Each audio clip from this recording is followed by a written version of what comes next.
Baik, untuk acara selanjutnya tidak panjang lebar ya, kita langsung masuk, kita panggil ya Dokter Farida. Halo Dok, selamat pagi. Pagi, Assalamualaikum warahmatullahi wabarakatuh. Waalaikumsalam. Ya, apa kabar semuanya? Apa kabar Mbak? Alhamdulillah baik Dok, sehat ya Dok ya? Alhamdulillah, semoga semua yang ada di sini juga sehat ya. Amin. Sepertinya nih Dok, peserta-peserta sudah nggak sabar nih, sudah standby di depan layar nih Dok. Ya, bismillah, mudah-mudahan ya banyak manfaatnya hari ini. Kita semua berkumpul virtual begini. Amin, amin. Karena kita Dok sudah lama sekali nih Dok tidak bertemu. Biasanya kan setiap bulan ya Dok ya kita bertemu bertatap muka. Ini yang sudah kurang lebihnya 3 bulan kita nggak ketemu nih Dok. Ya, kangen semuanya ya. Ya pastinya Dok. Baik. Baik Dok, mungkin bisa langsung dimulai aja Dok acaranya. Oh ya Dok, mohon izin sebentar. Bapak Ibu, saya informasikan bahwa kita acaranya selain di Zoom ini, kita juga live ya di Facebooknya IC3. Jadi kalau misalnya temennya ketinggalan nih, mau masuknya susah ke Zoom, boleh ya ikutin di Facebooknya IC3 ya, kita live ya. Seperti itu. Baik, silakan Dok. Baik, terima kasih Mbak. Assalamualaikum warahmatullahi wabarakatuh, Bapak-bapak dan Ibu-ibu semua. Terima kasih untuk kesediaan waktunya. Mudah-mudahan hari ini kita semua sama-sama bisa belajar. Demikian juga saya ya, belajar dari Bapak dan Ibu nanti insya Allah. Jadi kita akan memulai materi yang akan kita bahas kali ini. Saya coba tidak berpanjang lebar, tapi langsung ke permasalahan. Dan ya, sekali lagi mudah-mudahan bermanfaat. Jadi sesuai dengan topik yang dipilih dari ICCC dan Rumah Sakit MMC, saya diminta berbicara tentang bagaimana cara mendeteksi kanker payudara. Mungkin semua sudah tahu, untuk yang belum tahu, di dunia ini kanker payudara merupakan kanker pembunuh perempuan nomor 1. Dan demikian pula di Indonesia.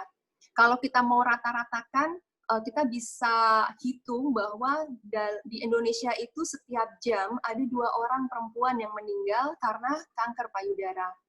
Jadi cukup ngeri ya, karena itu kita harus lebih waspada dan kita harus lebih punya perhatian terhadap kesehatan perempuan dalam hal ini. Nah, ini maaf ya, gambarnya bukan bermaksud nakut-nakutin, tapi ini kenyataan memang ada seperti ini di kalangan kita. Kalau sudah seperti ini, baru datang untuk berobat. Kasihan sekali. Karena memang pemahaman masyarakat rata-rata masih sangat rendah. Nanti kita bahas kenapa bisa begitu. Jadi mudah-mudahan ya kita niatkan hari ini kita mulai mencerdaskan diri masing-masing tentang kanker payudara. Untuk mbak-mbak, ibu-ibu, ya tentu untuk kesehatannya masing-masing. Untuk bapak-bapak yang sedang ikut acara ini, mudah-mudahan orang-orang terdekatnya yang disayangi juga bisa diberitahu informasi yang benar.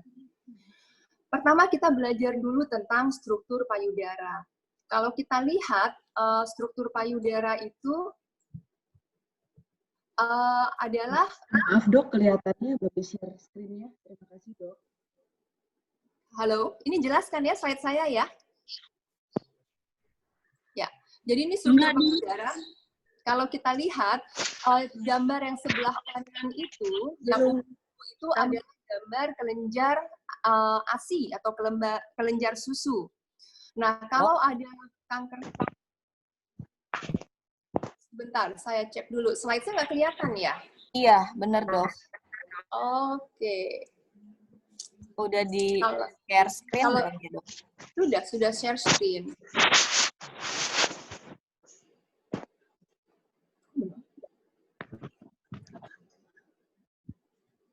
Dong.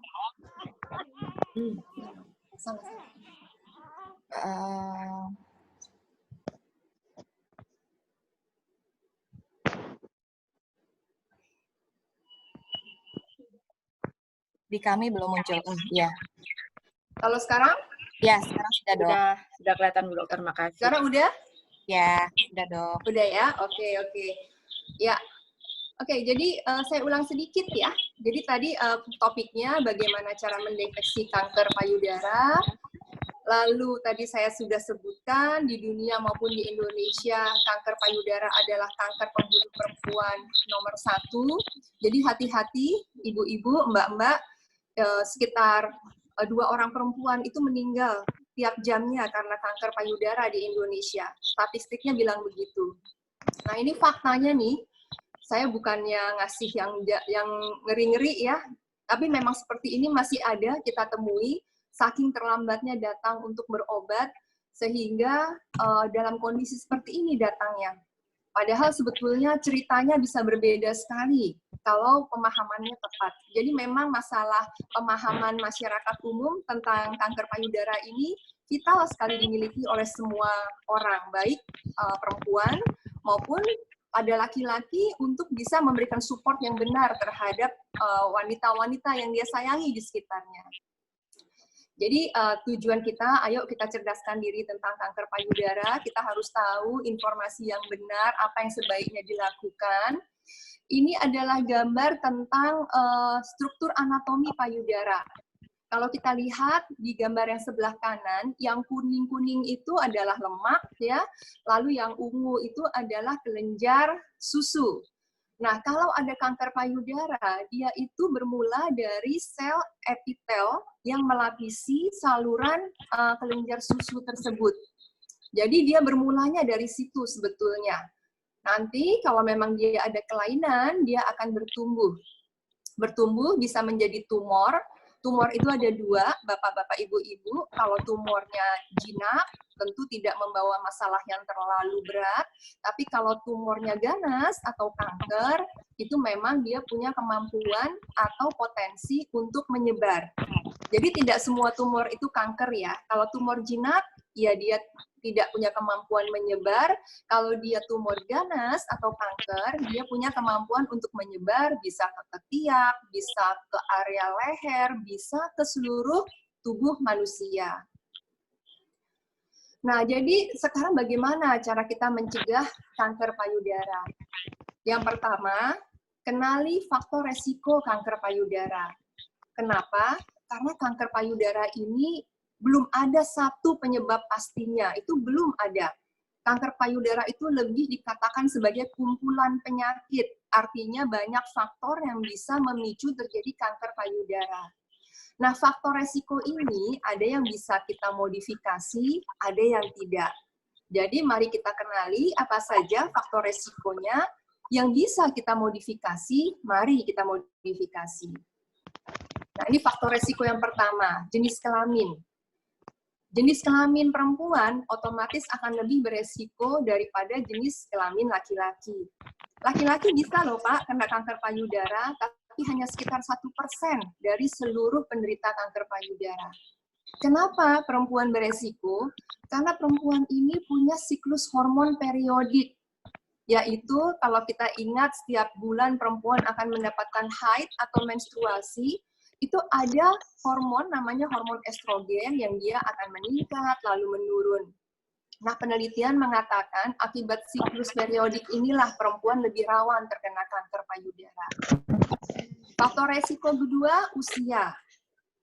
Usia muda itu kecil kemungkinannya kena kanker payudara. Semakin kita menua, maka resiko kanker payudara semakin meningkat. Jadi jangan salah paham kalau kita sudah, maaf ya saya suka ketemu ibu-ibu yang sudah usia, saya bilang, Oma udah periksa belum kanker payudaranya? Jawabnya, saya mah udah tua dok, udah nggak ada apa-apa.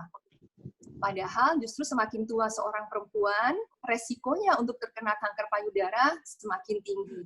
Rata-rata kita mulai harus waspada pada saat usia itu sudah lebih dari 40 tahun. Lalu yang berikutnya, riwayat keluarga.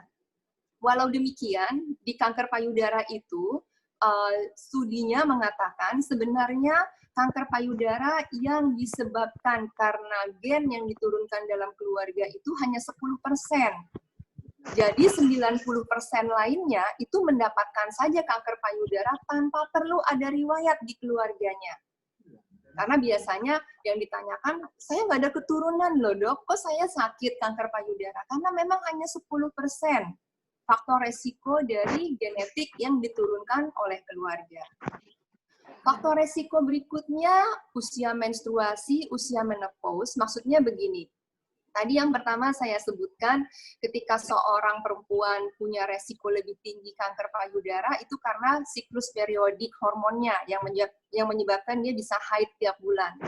Nah, intinya semakin lama paparan seorang perempuan terhadap hormon estrogen ini, maka dia akan semakin beresiko mendapatkan kanker payudara. Karena itu, sebenarnya kalau bisa ya diusahakan anak-anak perempuan ini memulai menstruasinya jangan terlalu cepat. Begitu juga menopause-nya jangan terlalu lama, gitu ya. Terus gimana cara memodifikasinya?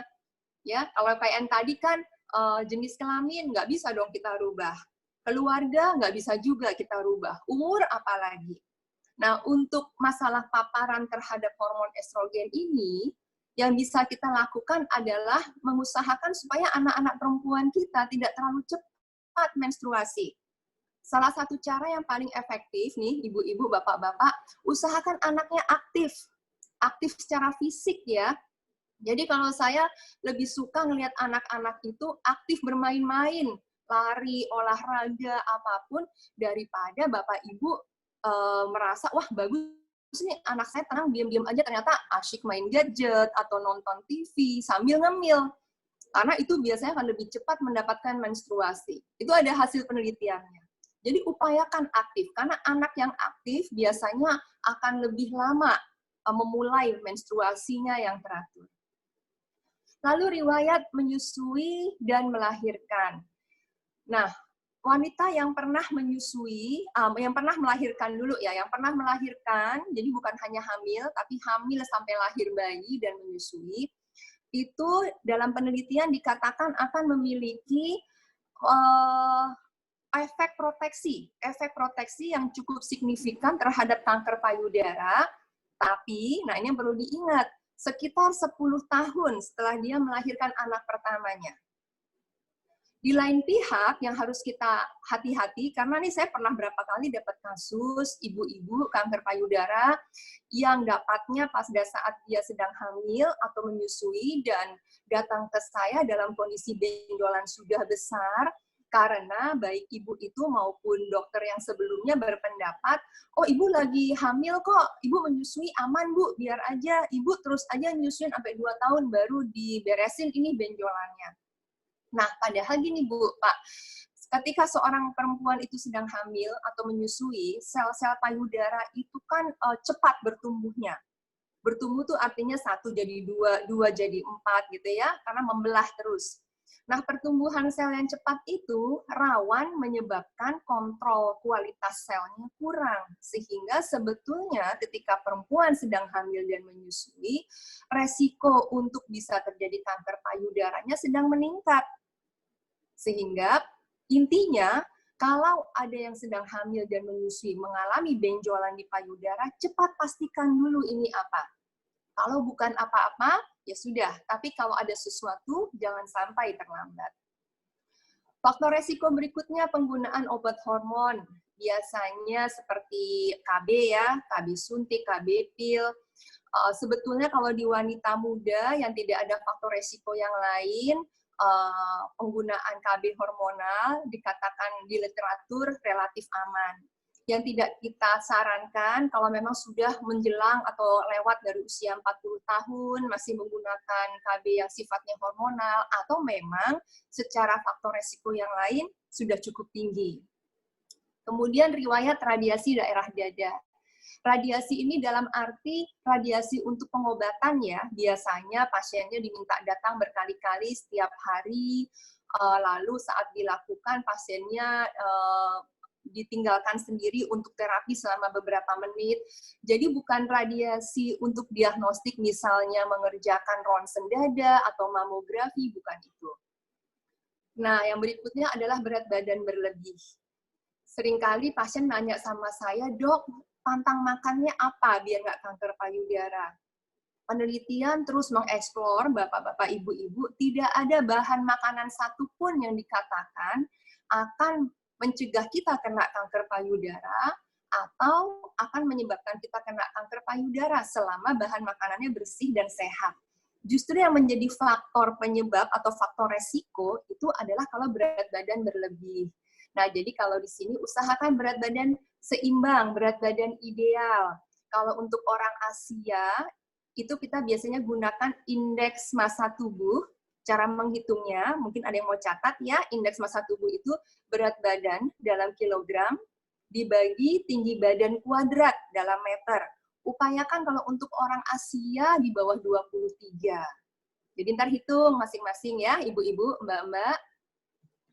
Nah, sekarang bagaimana cara mendeteksi kanker payudara sejak dini? Tadi kita udah tahu faktor resikonya, mari kita mulai evaluasi mana yang kita bisa modifikasi, kita modifikasi. Sekarang cara mendeteksinya bagaimana?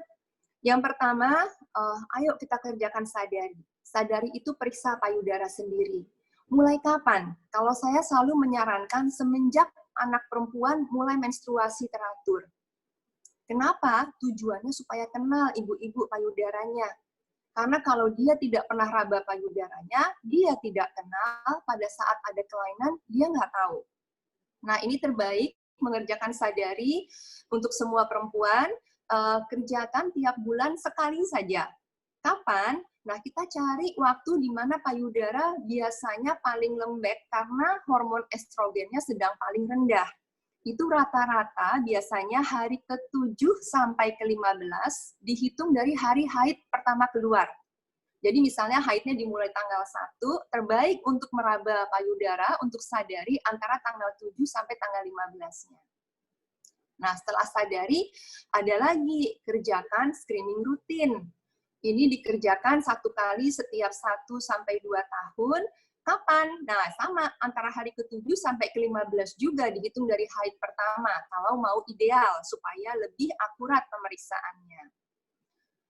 Ya, jadi sadari ini seperti ini, kita lihat, kita ibu-ibu buka baju, lalu bercermin, tangannya di samping badan, amati apakah ada kelainan, apakah ada benjolan, atau misalnya perubahan letak puting, perubahan tekstur kulit. Angkat tangan ke atas, tujuannya supaya kita bisa melihat area yang samping dari payudara lebih jelas, termasuk area yang bagian bawah payudara. Nah, lalu letakkan tangan di panggul dan tekan. Ini tujuannya supaya otot di belakang payudara berkontraksi, sehingga kalau ada tumor, biasanya akan terlihat lebih jelas. Atau setelah itu, tadi kan pengamatan ya, kemudian kita meraba.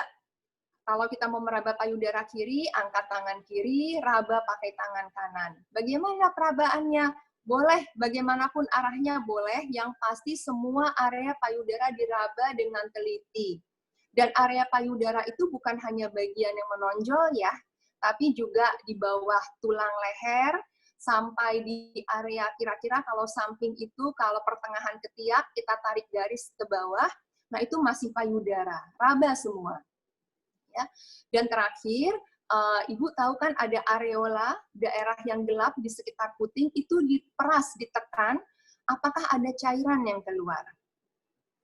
Nah ini ada sedikit video, bagaimana cara pemeriksaan sadari ya, supaya lebih jelas, silahkan ditonton sebentar.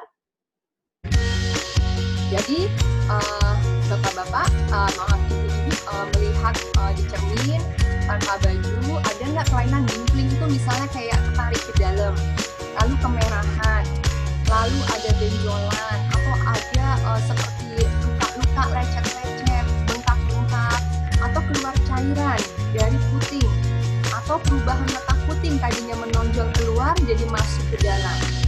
Setelah itu angkat tangan, lihat lagi baik-baik, ya, dan kemudian kita lakukan. Ini juga ada cara dia ajarkan menunduk supaya kalau ada massa yang berat dia lebih terlihat. Pemeriksaan dengan tangan bisa sambil berbaring supaya payudaranya lebih tersebar merata sehingga pemeriksaan lebih mudah, terutama kalau yang payudaranya cukup besar. Ditekan menggunakan 3 jari yang tengah, ya nggak usah terlalu kencang, tapi cukup sampai kita bisa merasa bagaimana jaringan di dalam payudara kita, ada kelainan tidak. Ini satu saran lagi, bisa sambil mandi nih. Karena kalau pakai sabun biasanya lebih mudah. mudah, lebih licin. Jadi kita bisa ulang lagi. Nah, kalau memang ada sesuatu, jangan diabaikan. Sebaiknya segera lakukan pemeriksaan ke dokter. Nah, jadi kelainan apa saja yang harus diwaspadai pada payudara? Yang pertama itu kalau ada benjolan. Yang B, yang kedua kalau ada perubahan kulit. Biasanya kulitnya kelihatan mulus, ini kok jadi pori-porinya besar-besar banget, kulitnya teraba tebal. Lalu yang C, kalau biasanya putingnya ada di luar, kenapa jadi masuk ke dalam? Yang D, kalau keluar cairan dari puting, dan apalagi kalau bercampur darah, sehingga warnanya seringkali merah, coklat, kehitaman. Yang E, itu kalau ada seperti eksim di area puting dan areola yang tidak sembuh-sembuh. Awalnya disangka hanya alergi atau eksim biasa, berobat ke dokter umum, ke dokter kulit, tidak menyembuh, itu harus lebih waspada. Dan yang F terakhir kalau ada merah, sakit ya, walaupun sebetulnya merah dan sakit itu justru jarang tanda-tanda ke arah kanker. Nah, sekarang kita ngomong screening. Tadi kan sadari, sekarang kita ngomong screening. Jadi screening ini tindakan untuk mendeteksi adanya kelainan sebelum ada keluhan. Biasanya kita lakukan untuk penyakit-penyakit yang angka kejadiannya tinggi. Itu harus kita lakukan screening. Jadi jangan tunggu dulu ada masalah. Nah, ini yang disarankan oleh WHO, kalau usia 25-30 tahun, disarankan mulai rutin datang ke dokter untuk pemeriksaan fisik saja cukup, kecuali ada kelainan yang ditemukan. Usia 30-40 tahun, pemeriksaan fisik dokter mulai kita tambahkan dengan USG 1 kali per tahun.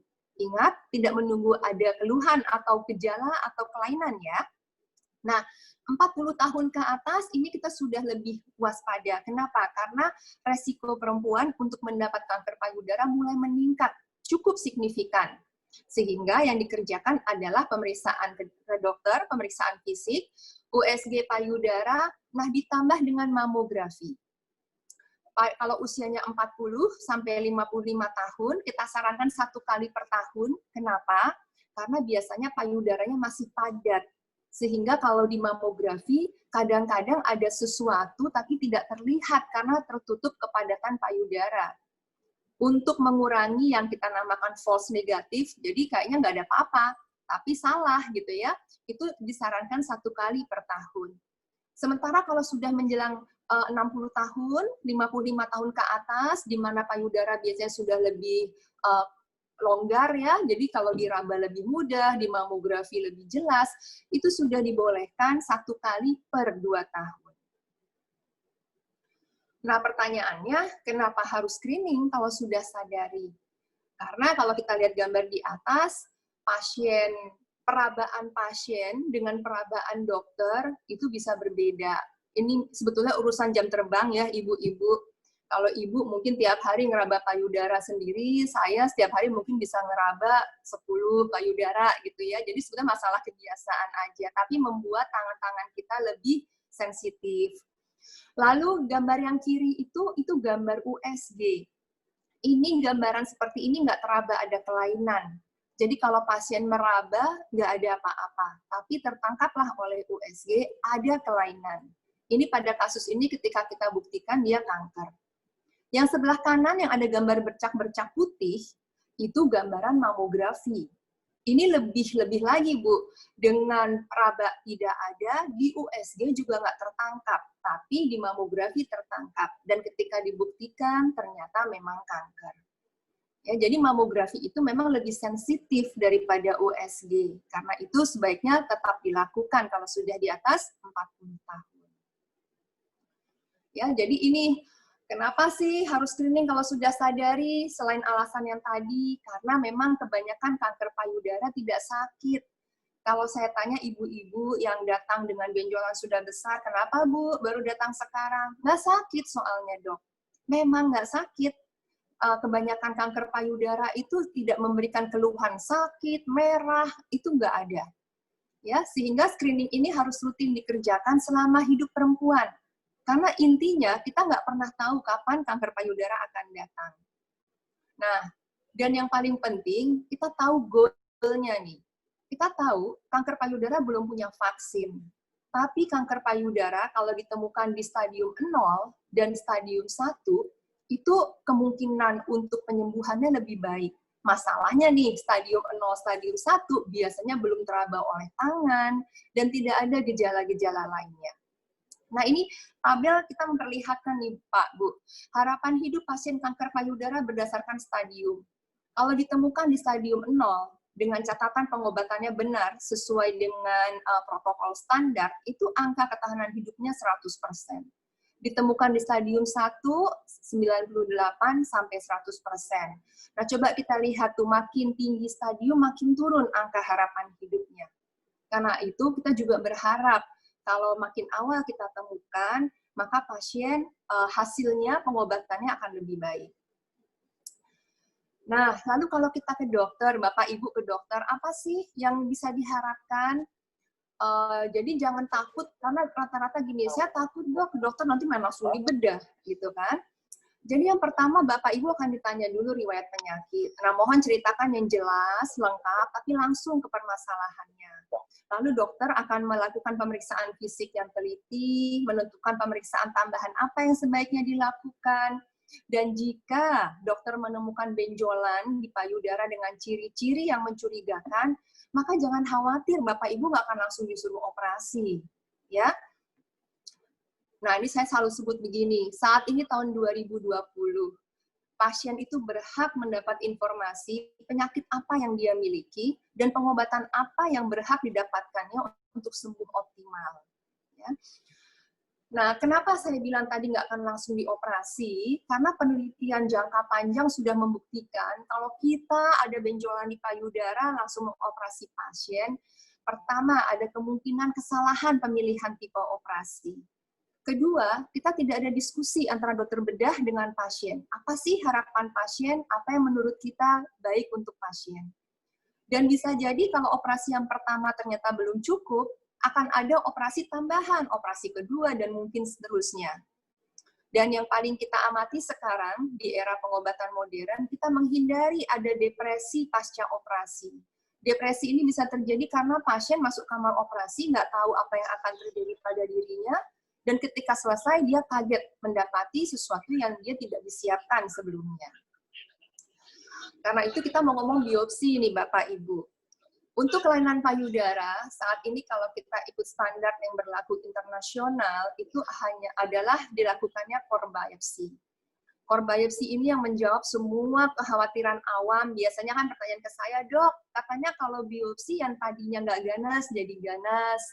Lalu kayak bangunin macan tidur, gitu ya. Nah, core biopsy ini studinya sudah kuat sekali dari tahun 1970, bahwa ya aman, insya Allah. Dan sebetulnya untuk kelainan di payudara, 90% itu bisa dikerjakan core biopsy, nah dengan panduan USG. Karena kalau nggak dengan panduan USG, untuk benjolan yang kecil memang susah dokter melihatnya. Tapi dengan panduan USG, maka kita masih bisa mengambil benjolan yang kecil, yang besarnya itu sampai 0,5 cm ukuran terkecilnya. Nah, jadi kelebihan core biopsy ini, dia berstandar internasional, tanpa perlu bius umum, nggak perlu dalam kamar operasi, biusnya lokal saja, sayatannya kecil sekali, hanya sekitar 0,3 sampai 0,4 cm.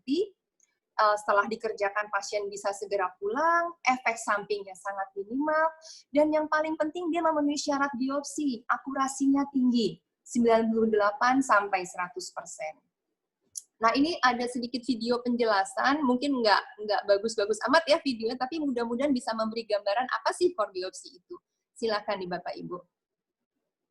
Jadi cara melakukannya adalah kita letakkan probe USG di atas payudara pasien, kita lihat di monitor letak tumor tersebut, lalu kita lakukan pembiusan lokal pada kulit di mana kita akan membuat sayatan. Sayatan yang dilakukan hanya sebesar 0,3 cm.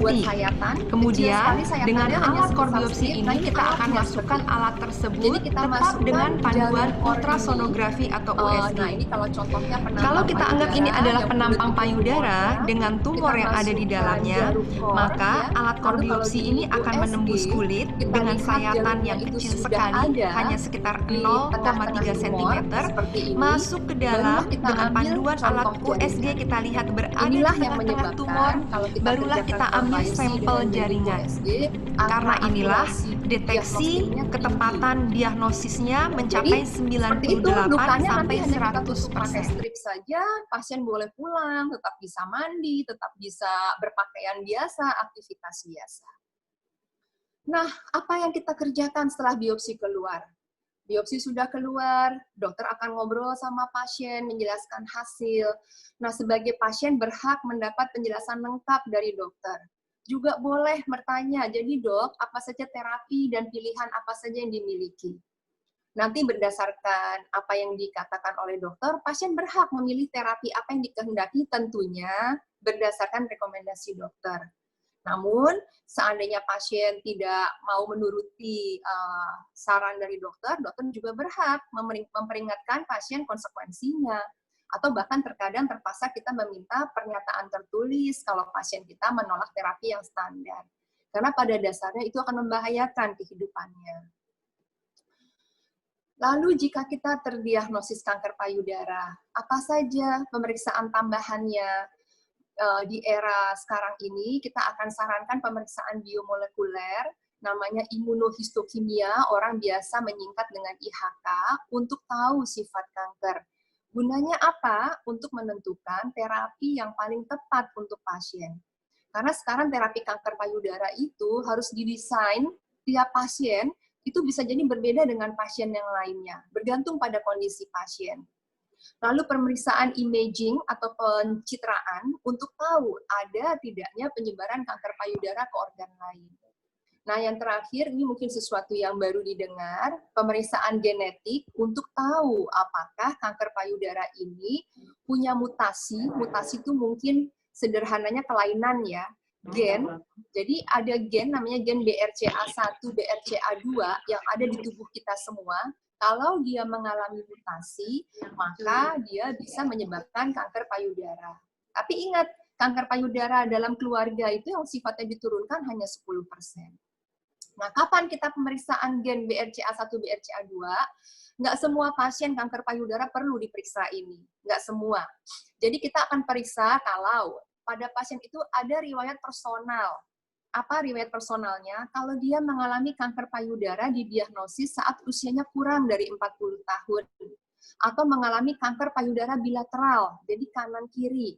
Terutama kalau kanker pertamanya didiagnosis di usia kurang dari 50 tahun. Atau ada riwayat kedua kanker payudara dan ovarium. Sedangkan riwayat keluarga yang menyebabkan kita sebaiknya memeriksakan mutasi gen ini adalah kalau dalam keluarganya ada 2 atau lebih anggota keluarga yang didiagnosis kanker payudara saat usianya lebih atau sama dengan 50 tahun.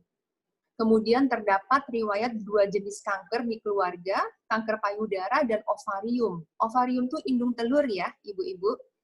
Atau 1 atau lebih anggota keluarga didiagnosis kanker payudara saat usianya kurang dari 50 tahun.